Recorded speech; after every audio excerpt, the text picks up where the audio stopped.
Good evening. Welcome to the August 9th edition of the Downers Grove Village Council meeting. Whether you're here in chambers or watching at home, we're glad you're with us. As is our custom, we'll begin the meeting with the Pledge of Allegiance. I pledge allegiance to the flag of the United States of America and to the republic for which it stands, one nation, under God, indivisible, with liberty and justice for all. Rosa, would you please call the roll? Mayor Barnett, Here. Commissioner Jose, Here. Commissioner Wallace, Here.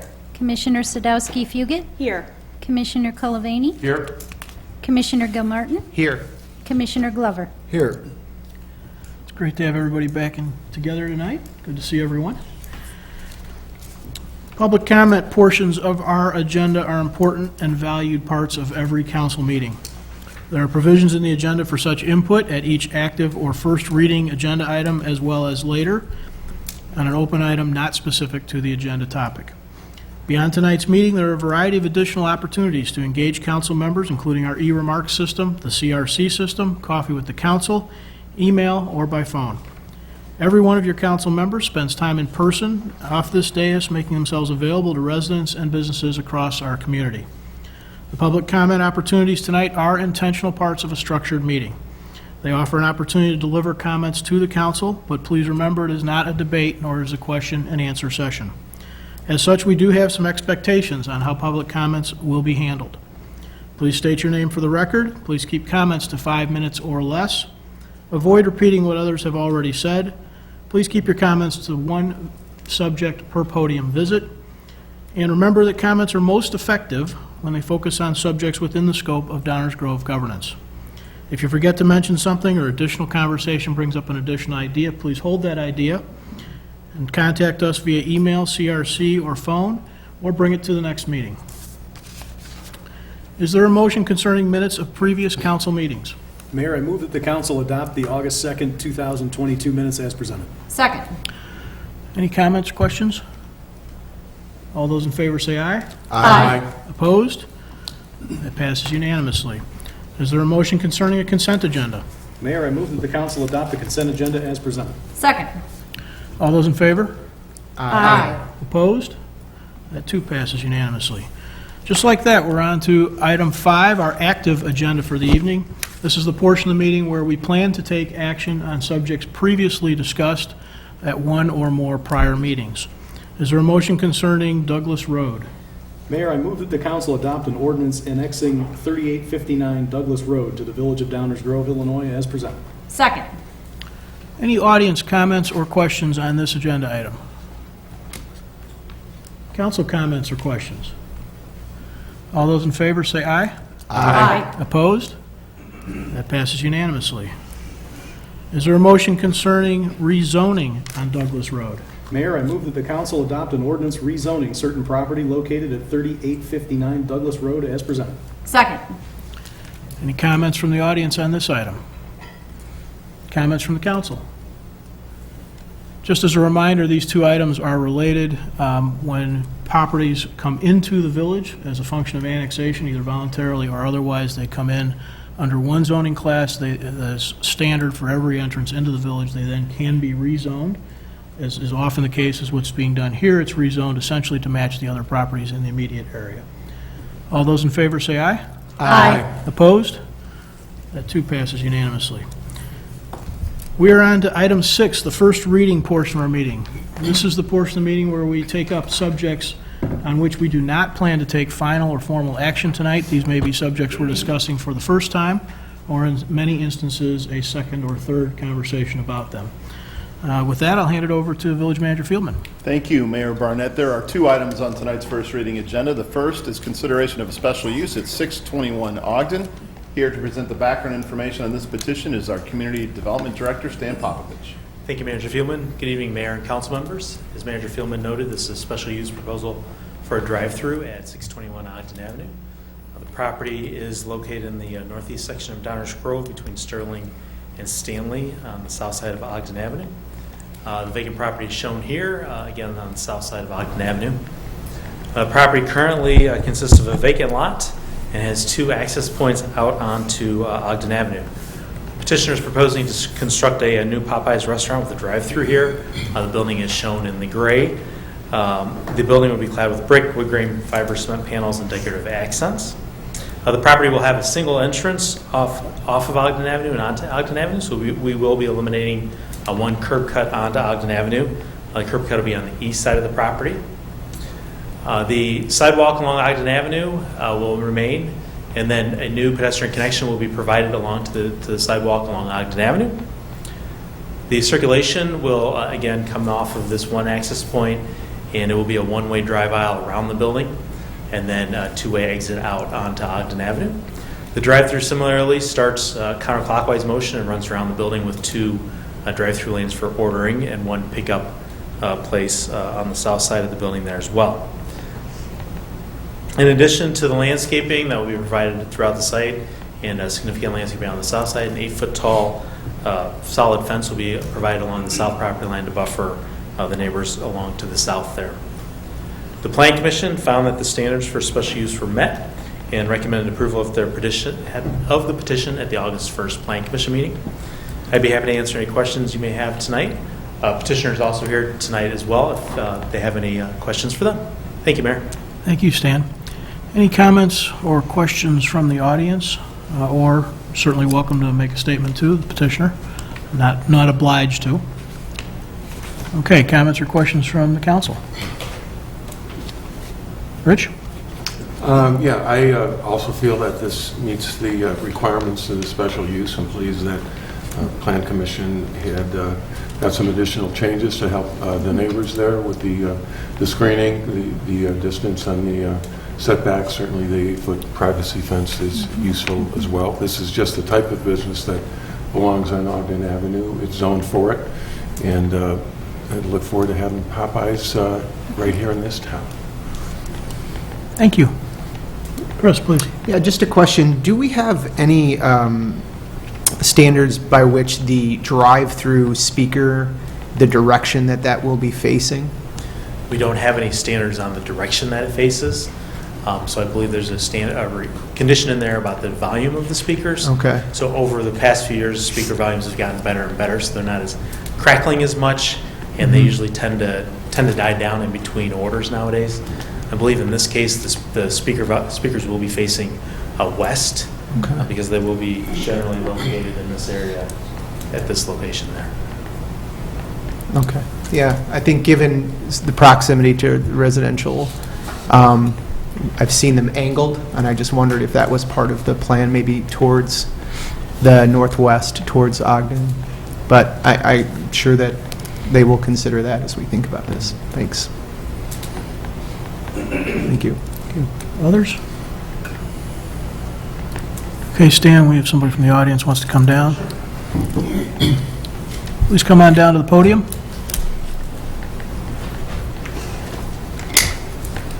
My name is Alan Zilke, and I live on Stanley Avenue, which is kitty corner from the vacant lot.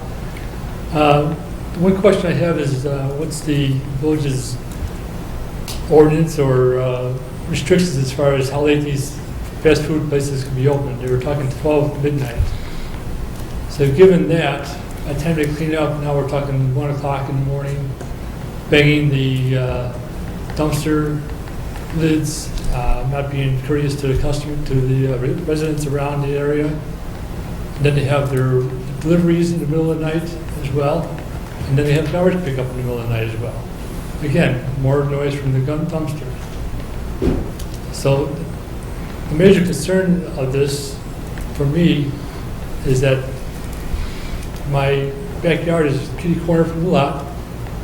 I like to spend a lot of time outside. I rarely use air conditioning, so my windows are always open. I'm going to hear that every day, as well as the sound from the speakers and the traffic and the cars in line with the radios and the engines running. So I'm just concerned how they can stay open, for one thing, and it's a concern to me that it's not going to be advantageous to my property value at all. Everybody I mentioned to about this coming in there, they say the first thing out of their mouth is, "Oh, you'll be smelling chicken all day long. That's not a positive to my property value. So that's one of my concerns, is how they're able to stay open. The other thing is, my backyard floods now as it is. And this is a permeable surface at this point with grass and regular topsoil. You start paving it over, how much more rainwater am I going to get in my backyard up to my house now? That's a concern. I don't think it's a win-win for the residents around the area. I think it'd be a disservice to have this in our area based on the things I mentioned. And those are my concerns. And I'm really deeply concerned about my property value going down with this going in there. People hear the noise and smell the chicken all day long. It's not a win-win for me. Thank you. Thank you. Any other comments or questions from council? Comments or questions from the audience? Please.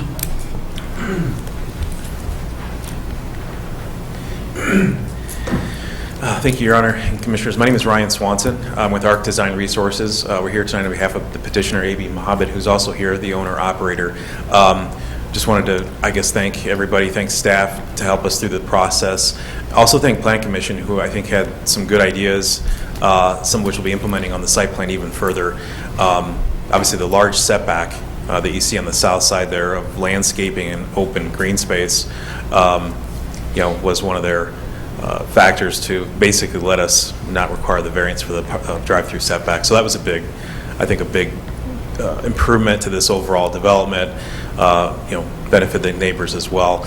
One thing AB just mentioned in terms of garbage and nighttime activity, he doesn't let employees take garbage out at dark during evening hours. So there should not be a lot of action or activity at the dumpster, and employees obviously are not parking up against the residential lot as well, the residential areas as well. They're on the front and the east and west, which was done really intentionally, again, to keep that buffer against the neighbors to the south. The speakers were mentioned, those do face west, and we have no issues. AB has no issues keeping those quiet, keeping the volume down, really not even at night, but throughout the entire day. That should not be an issue at all. Thank you. Thank you. Any other council questions? Just one. Stan, I had one. Got a minute, please? So on the south property line, there's kind of some, as we've often seen, we saw it over on Belmont, there's sort of some, vegetation that's kind of volunteer, I think, in most instances. Will we expect that to be removed entirely? Or is that on or off the property, I guess is my question. The proposed vegetation? No, the existing stuff that's there. It's kind of volunteer looking.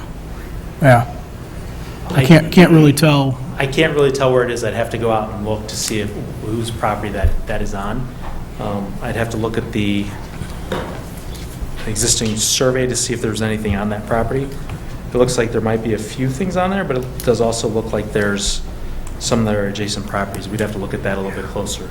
Okay. To provide you an answer. South line vegetation that gets planted in the landscape plan plus the fences is going to be pretty important, I think, probably for everybody. It's not unlike what we're proposing to do around here as well. So I'd just be curious if we could get a little definition. When I went out and looked, I couldn't, I wasn't looking for stakes, right? So I don't know where that was. Sure, yeah. I went out and looked the other day when I drove around into the businesses on either side, so I'll have to go out and look again. I'm not exactly sure where those trees end up that way. We can do a little bit more research for you and find an answer for you, Mayor. I'd be curious to know a little more definition of that. Sure. Leslie, do you have something? Yeah, I was just looking at the stormwater management portion, and then it currently has no drainage structures, so there will be new inlets that are constructed and tie into the existing infrastructure, right? So that should hopefully help with stormwater. The one question I had with that is that it says it's a reduction from the impervious area on 92. So essentially, did it just grow over what was once concrete or asphalt or whatever from the 90s, and that's kind of what we're seeing here? Or I was just wondering why we're comparing it to the impervious area from 92. So I believe that's based on the stormwater ordinance and when we take the impervious area calculations from. And I believe the baseline is that 1992 calculation number. So in 92, if there was a business on that property that hasn't changed over time, then that number is what's up. Got it. Okay. Thanks. Any other council comments or questions? Okay. Thank you. Thank you, Mayor. Thank you, Mayor. The next item is consideration of a resolution regarding solid waste removal services. Our Deputy Village Manager, Mike Baker, will present background on this item. Thank you, Dave. Good evening, Mayor, members of the council. At the June 7th council meeting, the council directed staff to negotiate terms for a contract extension with Republic Services, the village's current solid waste collection and disposal provider. After several meetings with Republic, we were able to successfully arrive at terms that we are recommending for approval.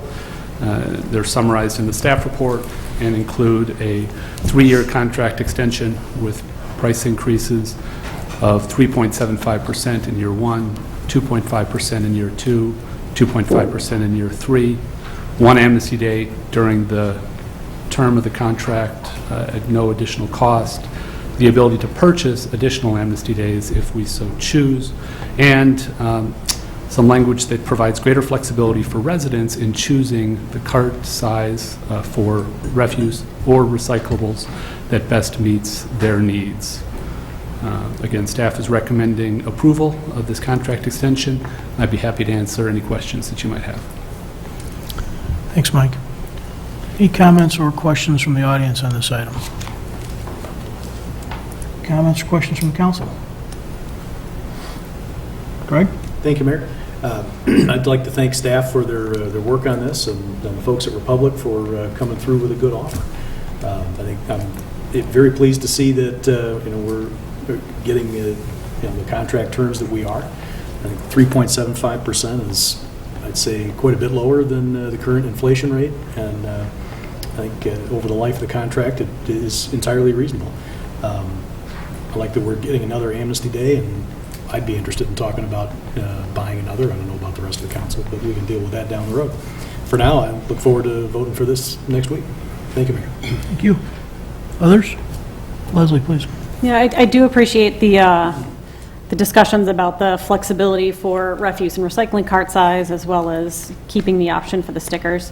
And I look forward to continuing to talk about both how we communicate, how we do the amnesty days with regard to what can be recycled and what isn't, as well as talking a little bit more about potentially expanding composting opportunities. So I know that those aren't part of the current contract, but those are things that I think are important that I'd like to continue the conversation on. Thanks. Thank you. Anyone else? For my part, I'll just say that I'll echo and second what my colleague said, but for Amnesty Day. I'm just not a fan of us spending extra money to collect like that. But I think to Leslie's point, one of the things I hope that we will do is take this opportunity with a new contract to have our team engage in a bunch of education. Making sure that our residents not only understand the program and how to use it, but understand the choices and what choices are helpful or not helpful from an environmental standpoint. And that I hope that we put as much effort into that as we did into negotiations. And a lot of really good work, to everybody's point, went into this. It was awesome. I'm thankful for that, but I still think we maybe can do more as it relates to trying to educate folks on best practices from an environmental standpoint. So I just want to make sure that's something we continue to talk about. All right, with that, sorry, Rich, please. Yeah, you sparked something in my mind. I was a proponent of mulching. I've mentioned that from the dais. There's a common misconception that mulching your grass leads to increased thatch. That's not where thatch comes from. Thatch comes from the root system, and then because mulching creates a fine kind of a grain that dissipates rather quickly, it's much more natural.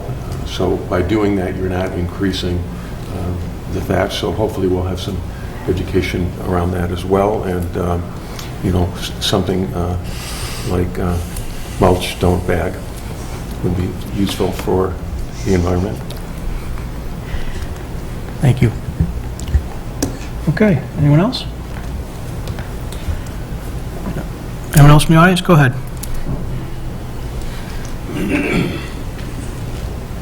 Good evening. Excuse me. Good evening, Village Board. My name is Tish Powell. I'm the Manager of Municipal Sales for Republic Services. Really appreciate your continued faith in Republic Services to continue to partner with the village for another 3 years. I just wanted to comment on some of the ask from your Village Board. Even though it's not outlined in the contract extension, one of the things that we are definitely going to be working with the village to do is put together an updated brochure to further educate residents on what they should and should not be putting out for recycling, promoting the various programs, how to use them, what you should be putting out for composting. So great minds think alike. We're working on that. And also, same thing for Amnesty Day. We had some discussions with staff about how to try to make that free-for-all a lot more sustainable event in your community. So maybe cleanup day instead of Amnesty Day and not using the word free-for-all would probably both be good. Amnesty Day, correct. Thank you. But I'm here to take any other questions you might have. We appreciate that. Anyone? Okay, we'll continue. That ends our first reading tonight, Mayor. Do you have any report, Dave? I do. Just some good news. Briefly, we issued bonds today. Bonds that will help pay for our Civic Center project, our own new police station and Village Hall, and several stormwater projects. The interest rate came in really good numbers, actually, 3.875, which is a little bit lower, significantly lower than our latest projection that we presented to the council a few weeks ago.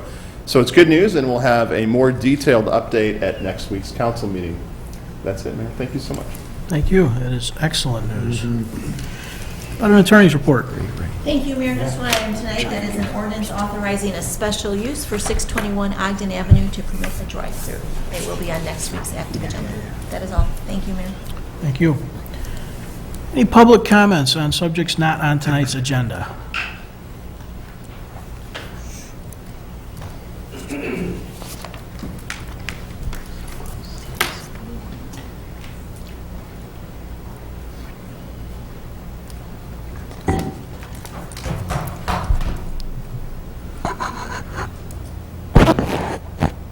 David Rose. Last month, July 12th meeting provided another example of the defects of American political life. I refer specifically to the concern criticisms Mr. Phillips voiced late in the process about the facility project council has now voted to pursue, albeit with council chair again conveniently absent himself from the vote. And to council's typical non-response response that failed to address key aspects of Phillips' criticism. Phillips came forward because the flyer council sent out announcing its plans was the first he'd, and he suggested many others had heard of it. He complimented the village manager for the village being well run, but the manager went into automaton mode and did not respond at Phillips, look at Phillips, because Phillips' criticism was about to contradict his compliment. The specific criticism were directed to what I contend is simply another instance of council making a decision based on a preference in search of a rationale.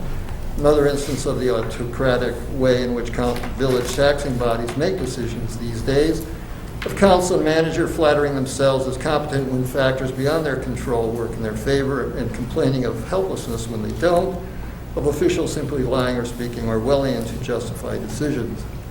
The new facility is a status envy project that embodies a key shortcoming of Council and 58's modus operandi, an inability to plan, budget, and tax properly, which results in deferred maintenance, for which Council and 58 continue to play catch-up, primarily by resorting in dog-chasing tail fashion to trying to acquire more and richer taxpayers. What Council and parallel bodies law as a feature, low property taxes, is in fact a bug. It's the reason the new facility councils have yearned for years to build doesn't exist.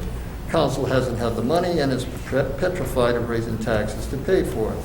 As Phillips intimated, Council doesn't want to risk putting the project before voters because they will likely reject it. Instead, council resorts to what he, as a CPA, called accounting gimmicks. Council's gimmicks amount to an approach summarized as, if we're collecting property tax at a certain level, there's no reason not to keep doing so. At the 19th of July meeting, council tossed a softball question to the manager about the village's bond rating to provide an opportunity for a hand-waving partial response to Philip's concerns. Council manager have not divulged the full scope of future costs residents face, for fear doing so will undermine public acceptance of council's claim it must spend tens of millions to build the proposed facility. Instead, council and manager trickle out talk of imminent tax and fee increases, such as happened just last week about the water fund and parking fund. Yet council still doesn't have the money for the facility without pursuing another TIF. And council's only reluctantly acknowledged current taxpayers are on the hook if the TIF fails. The proposed new facility is the culmination of an autocratic process conducted jointly and in parallel by council and 58. Council's use of gimmicks has been motivated in no small part to avoid competing with 99 and 58 for more money. 99 slipped its referendum through. 58 has one in the works, but its passage is far from assured. 58's bond request potentially includes money for operating expenses and seldom used air conditioning, hardly examples of fiscal responsibility. The Longfellow sale occurred in spite of clear alternatives residents offered, alternatives that examined the situation more thoroughly than did 58's corpulent staff. Longfellow's neighbors now live with the travesty of a construction site simply because council and 58, led by their staffs, preferred to build and occupy a new facility. Why is 58 spending money to rent commercial office space after having sold Longfellow prematurely? My guess is that council and 58 never considered occupying the current village hall together, even temporarily, because doing so would cast doubt on the need for a fancy new building to house them. Council's move toward a new building started during the period when exuberance in real estate and finance fed the idea ever more tax revenue was little problem for property-rich towns, thanks to the asset-inflating policies of the Federal Reserve and federal government. That period's ended. Chilly winds and blowback have only begun to howl. Council's failure to plan and budget are about to saddle residents with bills they're not going to be happy about. How did this happen? Because both council and 58's governing bodies and staffs are filled with people who lack the analytic integrity to do anything but cling to a position they're politically or occupationally obligated to hold, and who lack the competence and empathy to see long-term and beyond tonnage growth, but who make decisions anyway because they bear no personal financial responsibility. That's 5, David. Please wrap it up. And as we saw with Longfellow, we'll simply slough off a bad decision with crocodile tears. If the facility project completes successfully, it will be due to good plan, not to so much to good planning and budgeting, but more to residents being able to exploit the state and nation structures of political and economic exploitation to pay for. As such, the facility will be a monument to the state's and nation's social, societal, and environmental degradation and disintegration. Any other comments not related to agenda items this evening? Okay, we'll move on to council member reports. Council members have things to report out in the community, goings on they're familiar with or other groups they're working with. Danny, how about you? No report, thank you, Mayor. Chris? No report, thank you. Greg? Mayor, I hadn't planned on saying anything, but the political theorist in me can't help but say that it might be helpful if folks looked up the definition of autocracy, if they're going to use the word. I have nothing else, Mayor, thank you. Dictionaries elude many. Rich? No report, Mayor, thank you. Leslie? Just a reminder that, again, the Grow Foundation golf outing will be on September 10th, so make sure you check it out. Thanks. Nicole? Wrapping it up with a no report, Mayor. Thank you. That Grove Foundation golf outing is, first of all, it's a great organization in town and a fantastic event that I've been to a lot. You also, if you were to come to that, you might see some of the finest golf ever, as there is a council team coming together. So I would highly recommend that, if not for anything other than pure entertainment's sake. So, But you can watch the mayor put us all on his back. yeah, or maybe I'll just drive. With that, is there a motion to adjourn? Move to adjourn. Is there a second? Second. All those in favor say aye. Aye. Opposed? We are adjourned. Thank you all, and good night.